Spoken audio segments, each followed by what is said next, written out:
You motherfuckers need Jesus.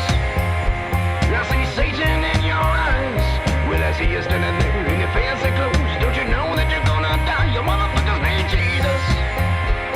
But the devil's in your... Warning.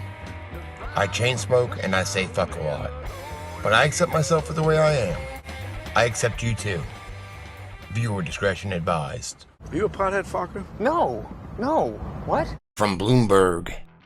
Jeffrey Epstein, in hour of need, did port deal with New York property tycoon. July 23, 2019. Under scrutiny in 2007, he partnered with Farkars in St. Thomas. His role, glossed over in company documents, emerges in filing. American Yacht Harbor, a joint venture with Jeffrey Epstein. Jeffrey Epstein was deep into legal trouble when he cut a deal near his private Caribbean island with the titan of New York real estate, Andrew Farkars. The scion of the family that built Alexander's department store, Farkars made Epstein a partner in a small marina on St. Thomas in the U.S. Virgin Islands, not far from where Epstein was developing a 70-acre island. Yeah, I'd say it's pretty close. It's about 2.5-3 miles straight across. The May 2007 arrangement gave Epstein an entry to the high-end world of luxury yachting, a business befitting his lifestyle. Well, that makes sense. You know what yachting is?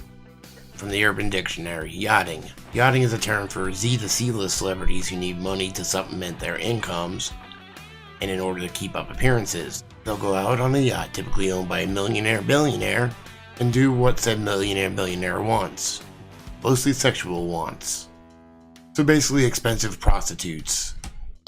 It united Epstein, who would soon become a convicted sex offender and is now accused of abusing and trafficking girls as young as 14, with a key figure in New York's business and political scene. And it provided near anonymity. For more than a decade since the partnership was formed, the public records of Farkars Port Company have glossed over the involvement of the convicted felon. Farkars, what a rotten name. We were trapped. There he stood, between us and the alley. Scut Farkars staring out at us with his yellow eyes. He had yellow eyes, so help me God, yellow eyes. The Marina deal, though a modest venture for a Farkars company, is the latest example of an arrangement between Epstein and a wealthy partner that's been largely under wraps. Farkars, an avid yachtsman who until recently owned the Montauk Yacht Club, formed a 50-50 partnership with Epstein nearly a year after Epstein had been catapulted into tawdry headlines on Florida charges of soliciting girls for prostitution. The timing and other details of the Farkars-Epstein collaboration have emerged in an unrelated business lawsuit in South Carolina. The court record, some of which remain sealed, contains sworn statements from the chief financial officer of one of Farkars' companies and its outside auditors, who will struggle to fill in some of the missing pieces. Epstein and Farkars had interests that converged in St. Thomas. Along with his mansions in Manhattan and Florida, private jets and a helicopter, Epstein owned the nearby island of Little St. James, and also Great St. James, where he would develop a palm-lined private paradise and host young girls, or children. I've been seeing the term underage women a lot. It just doesn't make sense to me. They're kids. Farkars had a grand vision for his Island Global Yachting, a 2-year-old marina business specializing in slips for mega yachts around the world. In January 2007, he acquired American Yacht Harbor, a 127-slip marina with a small shopping center in Jessup Bay on the east side of St. Thomas. The purchase was completed for an undisclosed price by an entity he controlled, according to a 2018 deposition by Jennifer Doling, the current chief financial officer. It's not clear how Farkars and Epstein struck up the deal that followed, but in late May of that year, Epstein bought half the ownership interest in that marina.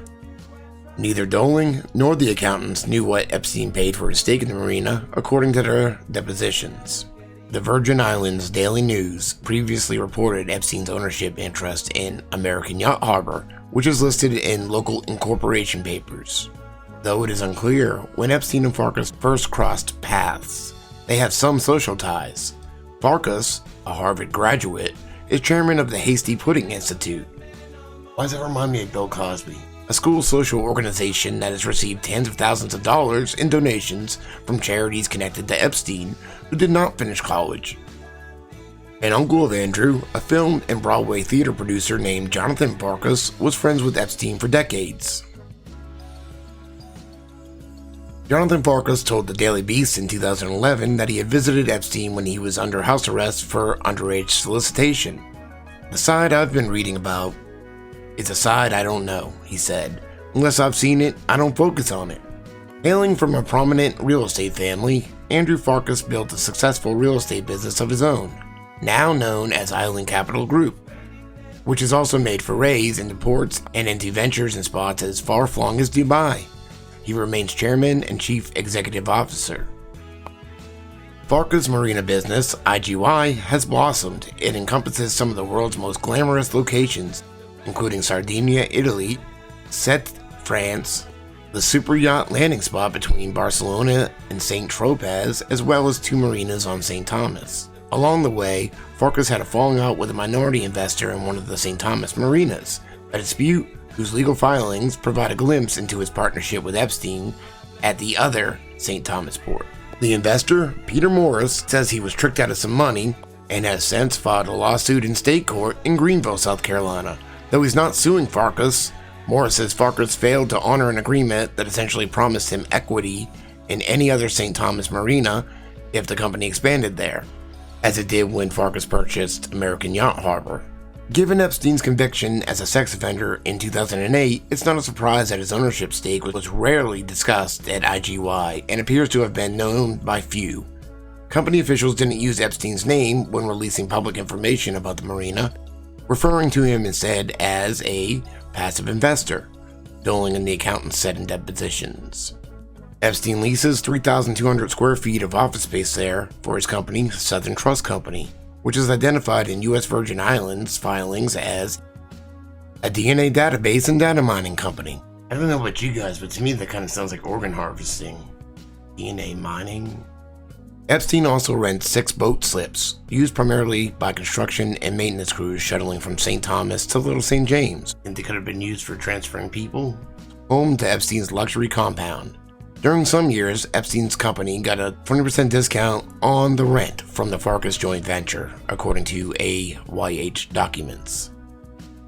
Federal prosecutors in New York who brought a new case against Epstein this month are trying to piece together his finances. They say he's worth at least $500 million, based on information from a single financial institution, while persuading a judge to hold him without bail on charges of operating a sex trafficking enterprise from 2002 to 2005. After Epstein was sentenced for soliciting prostitution in Florida in 2008, he moved $46 million in Apple stock and other assets to a foundation affiliated with the Wexner family. That foundation was created toward the end of 2007, several months after Epstein's deal with Farkars. The funds were later transferred to a different Wexner entity.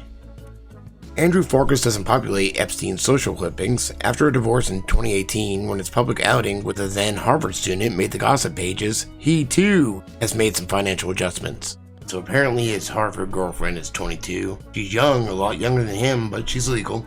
Sick of these mother Farkars. Fucking stoned. I got